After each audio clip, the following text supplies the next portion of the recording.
وہ ایسی شان والا ہے، وہ ایسا محترم جس کی وہ ایسی شان والا ہے، وہ ایسا محترم جس کی وہی تائید میں آئے، وہی تائید میں آئے، اسے فاروق کہتے ہیں۔ سیدنا عمر رضی اللہ تعالی عنہ کے پاس ایک دن ایک مقدمہ آیا۔ ایک منافق تھا، اس کا یہودی سے جھگڑا تھا۔ مسلمان جو ہے وہ منافق تھا، سچا مسلمان نہیں تھا، جھگڑا یہودی کے ساتھ تھا۔ فیصلہ حضور کی خدمت میں گیا۔ حضور پاک نے جب باتیں سنی، یہودی حق پہ تھا، آپ نے اس کے حق میں فیصلہ کر دیا۔ فیصلے میں یہ تھوڑا دیکھا جاتا ہے کہ یہودی ہے یا ہندو ہے، اصل میں تو عدل ہونا چاہیے نا۔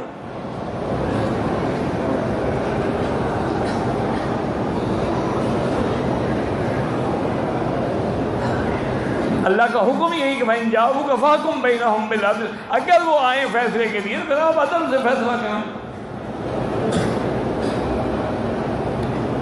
اب منافق کو تکلیف ہوئی کہ حضور نے بھی یہودی کے حق میں فیصلہ کر دیا۔ اس نے سوچا، اس نے کہا دیکھو بات سن، حضور پاک نے ہماری بات توجہ سے نہیں سنی، میں چاہتا ہوں کہ حضرت عمر کے پاس چلتے ہیں۔ منافق کے دماغ میں یہ تھا کہ عمر تو سخت آدمی ہے نا، شدید آدمی ہے، وہ کیسے یہودی کے حق میں فیصلہ دے سکتا ہے۔ عمر تو اتنا شدید تھے کہ ایک دفعہ حضور جنگ سے واپس آئے نا، تو ایک بچی تھی حبشے کی، کالے رنگ کی بچی تھی، وہ خوشی میں حضور کے گھر میں دف بجا رہی تھی کہ آج حضور واپس آئے ہیں خیر سے، تو وہ دف بھی بجا رہی تھی، کوئی رجز بھی پڑھ رہی تھی۔ حضرت ابو بکر آئے، وہ پڑھتی رہی، حضرت عمر، حضرت عثمان آئے، وہ پڑھتی رہی، حضور آئے، وہ پڑھتی رہی۔ جب حضرت عمر آئے، جلدی جلدی اس نے دف اپنے نیچے دی، اس کے اوپر چڑھ کے بیٹھ گئی۔ حضور ہنس پڑے اور میں عمر تو اسے دیکھ کے شیطان بھی بھاگ گیا۔ اور یہ بھی حضور نے فرمایا تھا کہ عمر جس رستے پہ تم جاتے ہو نا، اس گلی میں شیطان بھی نہیں جاتا۔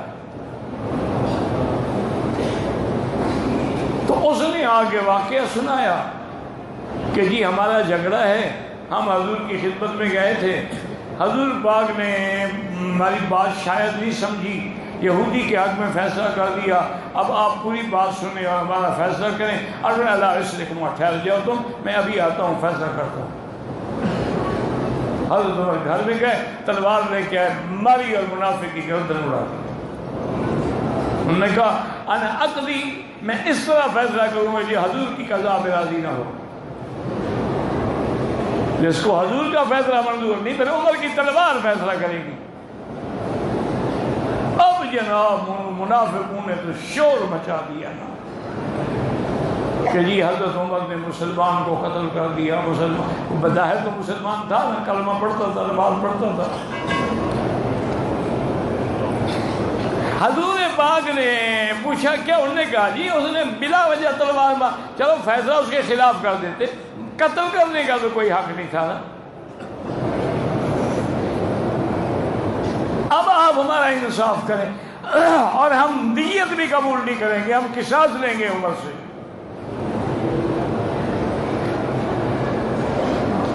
حضرت عمر کو حضور نے بلایا اور حضور نے پوچھا عمر یہ کیا بات ہے؟ انہوں نے کہا جی بات تو ٹھیک کہہ رہے ہیں۔ انہوں نے کہا یہ تو قصاص کا مطالبہ کریں۔ انہوں نے کہا جی جو فیصلہ ہو۔ ابھی حضور نے فیصلہ نہیں سنایا کہ جبریل اترے، اللہ نے قرآن نازل کر دیا کہ محمد مدنی جلدی نہ کریں، عمر کا فیصلہ میں کروں گا آج سے۔ فلا وربك لا يؤمنون حتى يحكموك فيما شجر بينهم ثم لا يجدوا في أنفسهم حرجا۔ اللہ نے فرمایا میرا مدنی مجھے تیرے رب کی قسم ہے، وہ ہرگز مومن نہیں جو تیرے فیصلے کو قبول نہ کریں۔ تو لہذا یہ کافر تھا، عمر نے ٹھیک قتل کیا، کوئی قصاص نہیں۔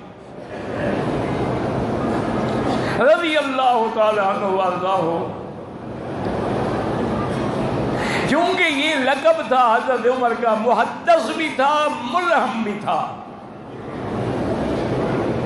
یعنی اللہ اس کے دل میں القاء فرماتے تھے۔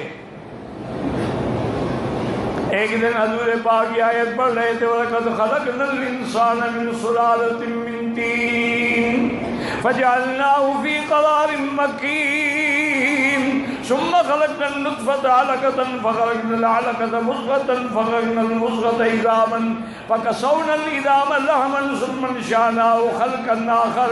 حضرت عمر نے جلدی کہا تبارک اللہ احسن الخالقین۔ اللہ نے جبریل بھیجا اور فرمایا میرے مدنی، عمر کے منہ سے جو کلمے نکلے ہیں نا، میں نے قرآن کا حصہ بنا دیا، قیامت تک پڑھا جائے گا فتبارک اللہ احسن الخالقین۔ یہ عمر نے کہا رضی اللہ تعالی عنہ وارضاہ۔ ایک دن حضور کی خدمت میں آئے کہ یا رسول اللہ، مجھ سے برداشت نہیں ہوتا کہ کوئی بندہ شراب پی کے نشے میں ہو، نشے میں مدہوش ہو کے اپنے ماں باپ کی عزت بھی کھو ڈالے، نہ بیوی کا پتہ ہے، نہ بہن کا پتہ ہے، نہ ماں کا پتہ ہے۔ دعا کریں کہ اللہ شراب حرام کر دے، ابھی شراب حرام نہیں ہوا تھا۔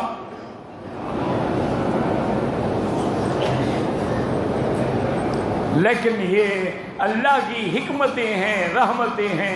اللہ جانتے ہیں کہ میرے بندے ان مصیبتوں کو یکدم نہیں چھوڑ سکتے، آہستہ آہستہ چھوڑیں گے۔ پہلا حکم آیا لا تقربوا يسألونك عن الخمر والميسر قل فيهما اسم كبير ومنافع للناس۔ میرے مدی لوگ آپ سے پوچھتے ہیں شراب اور جوئے کے بارے میں، ان کو بتاؤ کہ اس میں فائدہ تو ہے لیکن گناہ بہت بڑا۔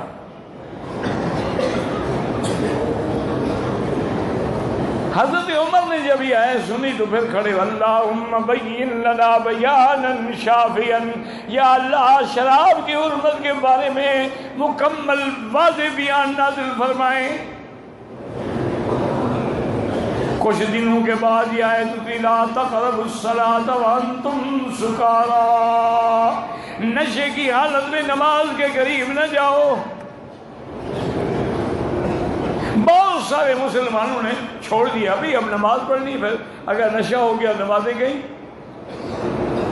لیکن عمر راضی نہیں ہوئے، عمر پھر دعائیں کریں اللہم بین لنا بیانا شافیا، اللہ اور واضح حکم جاری فرما۔ آخر میں یہ آیت نازل ہوئی، اللہ نے فرمایا انما الخمر والمیسر والانصاب رجس من عمل الشیطان فاجتنبوه لعلکم تفلحون۔ اللہ نے فرمایا یہ تو پلید چیزیں ہیں، یہ شیطانی اعمال ہے، بچ جاؤ اس سے۔ اب صحابہ نے کہا انتہینا، سب صحابہ نے شراب چھوڑ دی۔ تو یہ حرمت شراب جو ہے یہ بھی عمر کی دعا ہے رضی اللہ عنہ وارضاہ۔ اسی طریقے سے ایک دن امیر المومنین حضرت عمر حضور کی خدمت میں حاضر ہوئے، کہا کہ یا رسول اللہ صلی اللہ علیہ وسلم، مجھ سے یہ بات برداشت نہیں ہوتی کہ حضور کی ازواج ہیں، مطہرات ہیں، اور بغیر پردے کے باہر نکلیں۔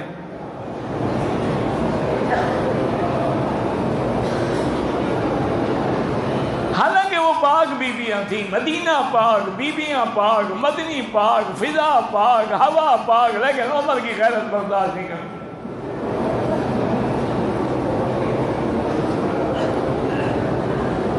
اب جناب اللہ تبارک و تعالی نے حکم دے دیا یا ایھا النبی قل لازواجک و بناتک و نساء المؤمنین یدنین علیہن من جلابیبہن۔ اللہ کے نبی حکم دے دے اپنی بیویوں کو، بیٹیوں کو اور مومن عورتوں کو کہ چادر کھینچ کے ڈالیں اور بدن کو چادر میں ڈھال لیں، اس کے بغیر باہر نہ نکلیں۔ اور اگر کوئی عورت سے پوچھنا چاہے فَإِذَا سَأَلْتُمُوهُنَّ مَتَاعًا فَاسْأَلُوهُنَّ مِنْ وَرَاءِ حِجَابٍ، عورت اندر ہو پردے کے، وہ پردے کے باہر کھڑے ہو کے سوال کرے۔ تو یہ پردے کا حکم جو ہے یہ بھی حضرت عمر کی دعا سے آیا۔ سب کہتے رضی اللہ عنہ۔ اور اسی طرح اسارہ بدر، جب بدر میں جنگ ہوئی اور بدر میں 70 کفار مارے گئے، 70 قید ہوئے، حضور نے مشورہ کیا کہ ان قیدیوں کے بارے میں کیا مشورہ؟ حضرت ابو بکر نے کہا کہ حضور چھوڑ دیں، رشتہ دار ہیں، احسان کریں۔ کسی نے کہا نہیں حضور ایسے تو نہ چھوڑیں، ان سے فدیہ لیں، بات ہر آدمی اپنا اپنا فدیہ ادا کرے، مسلمانوں کی مدد بھی ہو جائے گی، ان کو بھی چھٹی مل جائے گی۔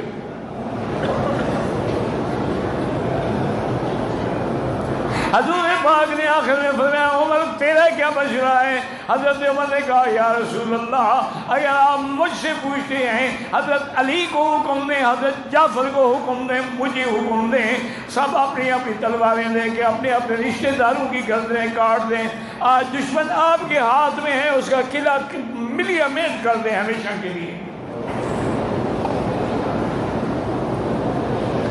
حضور نے فرمایا عمر تم واقعی بڑے سخت آدمی ہو، تورات میں بھی لکھا ہوا ہے قرن من حدید، عمر تو لوہے کا سینگ ہے جس کو موڑا بھی نہیں جا سکتا، توڑا بھی نہیں جا سکتا۔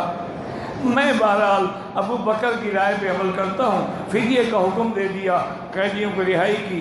صبح ایک درخت کے نیچے حضرت ابو بکر بھی بیٹھے ہیں، حضرت عمر بھی بیٹھے ہیں اور دونوں رو رہے۔ حضرت عمر علیہ السلام کیا، پوچھا حضور کیوں رو رہے ہیں؟ فرمایا عمر ہم نے جو فیصلہ کیا ہے اللہ نے عرش سے ناراضگی کا اظہار کیا ہے کہ ما کان لنبی ان یکون له اسری حتی یسخن فی الارض، اور ساتھ یہ بھی فرما دیا آخر میں لولا کتاب من اللہ سبق لمسکم فیما غزتم عذاب عظیم۔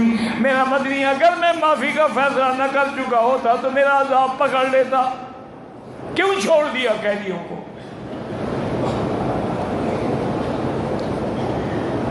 اور آپ نے یہ بھی فرمایا کہ عمر عذاب اتنا قریب آ گیا تھا، اگر خدا نہ کرے اترتا ما نجا منہا الا عمر، عمر کے بغیر کوئی اللہ کے عذاب سے بچ بھی نہیں سکتا۔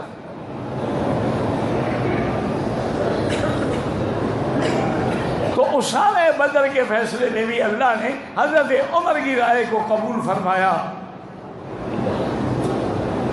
اور اسی طرح جو سب سے بڑا عظیم واقعہ ہے قصہ افک کا، جس میں سیدہ صدیقہ عائشہ بنت صدیق زوجہ حبیب مصطفیٰ رضی اللہ تعالی عنہ المبرات من السماء، جب منافقوں نے آپ پہ تہمت لگائی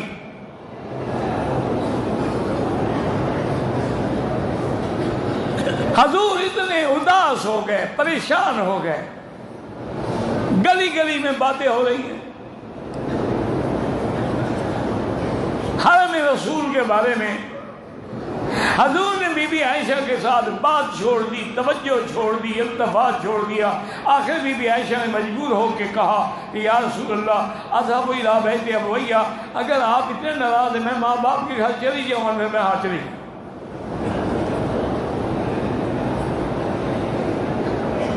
اب جناب ماں باپ بھی رو رہے ہیں، بی بی عائشہ کہتی ہے اللہ کے بندہ چلو تم میری صفائی میں کچھ کرو۔ نے کہا ہم کچھ نہیں کہہ سکتے،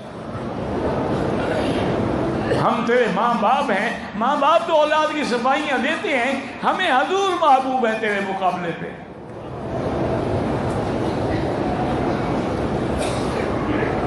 حضور نے حضرت علی سے فرمایا کہ علی اس مسئلے میں کیا کیا جائے؟ انہوں نے کہا حضور آپ کیوں پریشان ہوتے ہیں؟ آپ کے لیے عورتوں کی کمی ہے، چھوڑ دیں عائشہ کو اور شادی کر لیں، ورنہ یہ ہے کہ بی بی عائشہ کی جو کنیز ہے بریرہ اس کو میرے حوالے کر دیں، میں حقیقت کا پتہ لگا کے آپ کو بتاتا ہوں۔ یہ وجہ تھی اصل میں عائشہ اور علی کے آپس میں ناراضگی کی، جس کو شیعہ نے بڑھا چڑھا دیا ہے۔ اصل وجہ یہ تھی، بی بی عائشہ روتی تھی اور کہتی تھی علی میرا بیٹا تھا، بیٹے کو تو یہ نہیں کہنا چاہیے تھا کہ میری ماں کو طلاق دے دو۔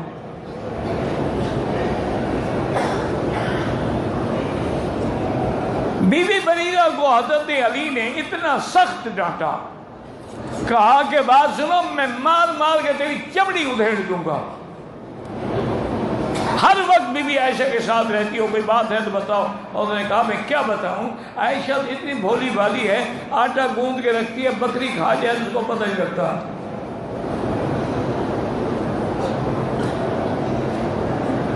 آخر میں میرے آقا نے سیدنا عمر قید رضی اللہ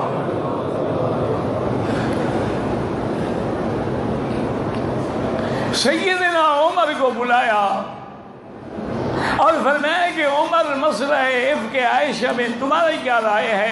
اور نے کہا حضور سب سے پہلی بات تو یہ ہے کہ مالی ابن الخطاب، خطاب کے بیٹے کی کیا طاقت ہے کہ محمد مدنی کے گھر کے بارے میں بات کریں؟ یہ حرم رسول کا مسئلہ ہے۔ حضرت فرمایا میں حکم جو دے رہا ہوں، تو عمر نے کہا حضور اگر حکم دے رہے ہیں تو پھر میں کچھ سوال کروں، ناراض تو نہیں ہوئے؟ انہوں نے فرمایا نہیں بالکل ناراض نہیں۔ حضرت عمر نے فرمایا، عرض کیا کہ یا رسول اللہ ایک بات بتائیں، بی بی عائشہ سے آپ نے شادی کی ہے یا اللہ نے کرائی ہے؟ آپ نے سمجھے بات کیا کہی عمر؟ واہ عمر تیرے عقل کی کیا کہنے، اب کریے وقت تھا۔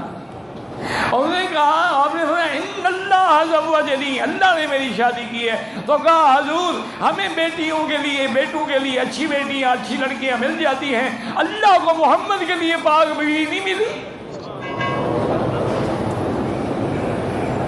کیا کہہ رہے ہیں آپ؟ اور اس کے بعد حضرت عمر نے دوسرا سوال کیا کہ یا محمد صلی اللہ علیہ وسلم مجھے یہ بتائیں آپ کے بدن میں مکھی بیٹھتی ہے؟